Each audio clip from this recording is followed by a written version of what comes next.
ഓട്ടം തുള്ളലിന് വേദിയൊരുങ്ങിയത് തൃപ്പൂണിത്തുറ പൂർണ്ണത്രയേശ ക്ഷേത്രത്തിൽ. കാണികളെ കയ്യിലെടുത്ത് ഓട്ടം തുള്ളൽ പുരോഗമിക്കുമ്പോഴാണ് ഒരു ജർമ്മൻ കലാകാരൻ വേദിയിലെത്തുന്ന വിവരമറിഞ്ഞത്. കേട്ടപ്പോൾ തെല്ലൊരു കൗതുകം. ഗണപതി, ചമ്പ, ചമ്പട തുടങ്ങിയ താളങ്ങളോടെയുള്ള ചടുല നൃത്തം ഒരു വിദേശിക്ക് അവതരിപ്പിക്കാനാകുമോ? എങ്കിൽ പിന്നെ അതൊന്ന് കണ്ടുകളയാം.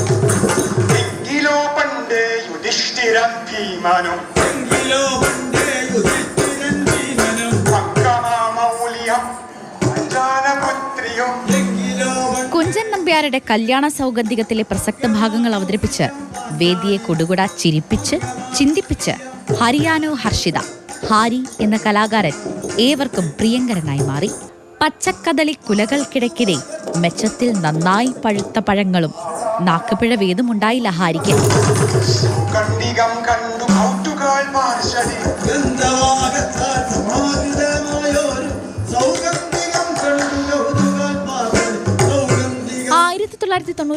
ഹാരിയെ കേരളത്തിലെത്താൻ പ്രേരിപ്പിച്ചതും ഓട്ടം തുള്ളൽ തന്നെയാണ്.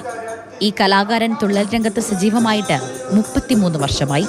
അങ്ങനെ ജർമ്മനിയിലെ ഹർമുട്ട് സമേത് കേരളത്തിലെ ഹരിയാനോ ഹർഷിതയായി. ജർമ്മനിയിൽ ഞാൻ ഒരു പുസ്തകം കണ്ടു, അവർ ഒരു ആർട്ടിക്കിൾ അബൌട്ട് ഓട്ടം തുള്ളൽ കണ്ടു.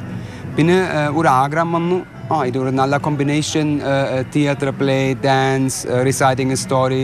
ഞാൻ ചിന്തിച്ചു, ഞാൻ 25 വയസ്സായി, അപ്പോൾ ഇത് ശരി. Kerala is very rich in art. I joined Kalamandalam. My first main study was from 91 to 94.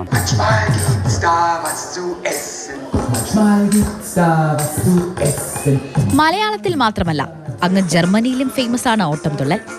6 തുള്ളൽ കഥകൾ ജർമ്മൻ ഭാഷയിൽ പരിഭാഷപ്പെടുത്തി അവതരിപ്പിച്ചു കഴിഞ്ഞു ഹാരി. ചുരുക്കി പറഞ്ഞാൽ ഓട്ടം തുള്ളലിന്റെ ജർമ്മൻ ബ്രാൻഡ് അംബാസിഡർ.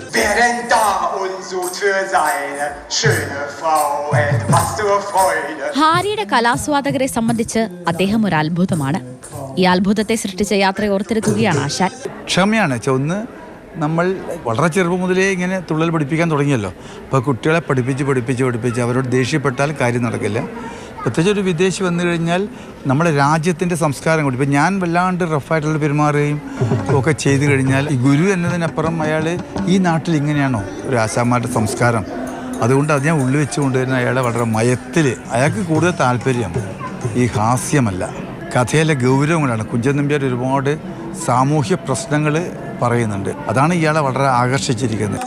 ഓട്ടം തുള്ളൽ മാത്രമല്ല, മിഴാവ് പഠനവും പൂർത്തിയാക്കി. ഇരട്ടകളായ മക്കളെ ഓട്ടം തുള്ളൽ പഠിപ്പിച്ചു. വിദ്യാലയങ്ങളിൽ തുള്ളൽ ക്ലാസുകൾ എടുക്കുന്നു. ഹാരി അറിഞ്ഞവർ പറയുന്നു, ഇത് തന്നെ ദ റിയൽ കലാകാരൻ. അപ്പോൾ കേരളത്തെ സ്നേഹിക്കുന്ന, കേരളത്തിന്റെ കലകളെ സ്നേഹിക്കുന്ന ഈ കലാകാരൻ ഓരോ പ്രേക്ഷകരെയും കയ്യിലെടുക്കാൻ ഇനി ഓരോ വേദികളിലും ഉണ്ടാകും. അപ്പോൾ ചുരുക്കി പറഞ്ഞാൽ, കാണാൻ പോകുന്ന പൂരം പറഞ്ഞറിയിക്കണോ അല്ലേ? യെസ്. ക്യാമറമാൻ മനോജ് മാടശ്ശേരിക്കൊപ്പം സ്നേഹമോൾ നൈനാൻ, മാതൃഭൂമി ന്യൂസ്, കൊച്ചി. സ്നേഹമോൾ നൈനാൻ തത്സമയം ചേരുന്നു. സ്നേഹമോളെ, ഗുഡ് മോർണിംഗ്. ഒരുപാട് സന്തോഷം. മാത്രമല്ല, ഈ കാണാൻ പോകുന്ന ഓട്ടം തുള്ളലുകൾ പറഞ്ഞറിയിക്കേണ്ടതില്ല, ഒരുപാട് പേര് കാണാൻ വരും എന്നുള്ള കാര്യത്തിൽ സംശയമില്ല. എന്ത് ഭംഗിയായിട്ടാണ് മലയാളം പറയുന്നതെന്ന് ഞാൻ ആലോചിക്കുകയായിരുന്നു സ്നേഹ. വളരെ സന്തോഷത്തോടെ അങ്ങനെ കണ്ടു നിൽക്കുന്നവരുടെ കൂട്ടത്തിൽ സ്നേഹയെ ഞാൻ കണ്ടു. എങ്ങനെ ആസ്വദിച്ചു ഓട്ടം തുള്ളൽ?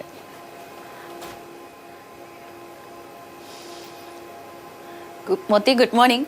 അതായത് ആദ്യം നമ്മൾ ചെന്നപ്പോൾ ഈ ഒരു ജർമ്മൻ കലാകാരനാണ് ഇത് അവതരിപ്പിക്കുന്നതെന്ന് പറഞ്ഞപ്പോൾ, അതും പ്രത്യേകിച്ച് കുഞ്ചൻ നമ്പ്യാരുടെ കല്യാണ സൗഗന്ധികം എന്നൊക്കെ പറഞ്ഞപ്പോൾ എല്ലാവരെയും പോലെ തന്നെ ഞാനും ഒന്ന് ഞെട്ടി. അതായത് ഈ കദളി വനം, പഴം തുടങ്ങിയ ഴായൊക്കെ വിദേശികൾക്ക് വഴങ്ങാൻ കുറച്ച് പാടുള്ള കാര്യമാണ്. പക്ഷേ തുടങ്ങിയതിന് ശേഷം എല്ലാവരെയും ശരിക്കും ഞെട്ടിച്ചു കളഞ്ഞു. കാരണം അദ്ദേഹം ഒരു വിദേശിയാണോ എന്ന് പോലും സംശയം തോന്നുന്ന രീതിയിലായിരുന്നു അദ്ദേഹത്തിൻ്റെ ഈ ഒരു അവതരണം എന്ന് പറയുന്നത്. മാത്രമല്ല, ഓട്ടം തുള്ളലിൻ്റെ ഒരു പ്രത്യേകത എന്ന് പറയുവാണെങ്കിൽ സദസ്സിനെ കയ്യിലെടുക്കണം.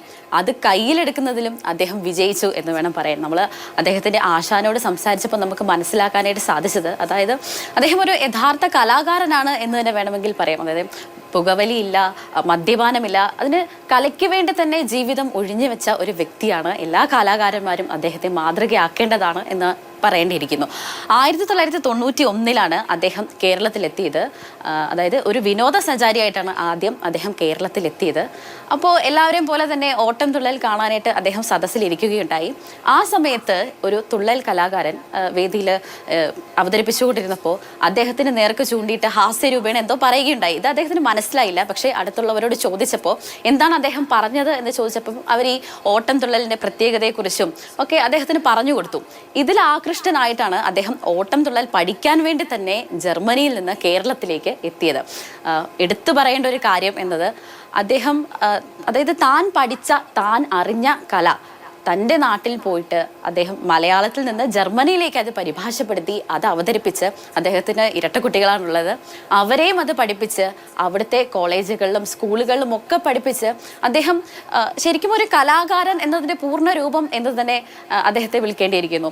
അതായത് ഈ ആശാനോട് സംസാരിച്ചപ്പോൾ നമുക്ക് മനസ്സിലാക്കാൻ സാധിച്ചത് ആശാനെ കുറിച്ച് സംസാരിക്കുമ്പോൾ ശിഷ്യനെ കുറിച്ച് സംസാരിക്കും ആശാനും ഒരു എന്താ പറയുക ഒത്തിരിയേറെ കാര്യങ്ങൾ പറയാനായിട്ടുണ്ട്. അതായത് ഒരു ആശാൻ ശിഷ്യ ഒരു ദൃഢബന്ധം നമുക്ക് അവരിലൂടെ കാണാനായിട്ട് സാധിക്കുന്നത്. ആശാന്റെ വീട്ടിലാണ് ഭക്ഷണമൊക്കെ കഴിക്കുന്നത്. അതുപോലെ തന്നെ തീർത്തും ഒരു ആശാനോട് അത്രയും വിധേയപ്പെട്ട് കഴിയുന്ന ഒരു കലാകാരൻ എന്ന് പറയുന്നത് അദ്ദേഹത്തിന് കലയെക്കുറിച്ച് മാത്രമല്ല കേരളത്തെക്കുറിച്ചും കേരളത്തിൻ്റെ ഭക്ഷണത്തെക്കുറിച്ചും ഒക്കെ പറയുമ്പോൾ 100 നാവാണ്. ഏതായാലും ഹാരി കേരളത്തിൻ്റെ അതായത് ഈ ജർമ്മൻ ഓട്ടംതുള്ളലിൻ്റെ ജർമ്മൻ അംബാസിഡർ എന്ന് വേണം അദ്ദേഹത്തെ പറയാൻ. ഹാരി എന്തായാലും കേരളത്തിന് ഒരു അഭിമാനമാണ് എന്ന് തന്നെ വേണം പറയാൻ. തീർച്ചയായിട്ടും യാതൊരു സംശയമില്ല.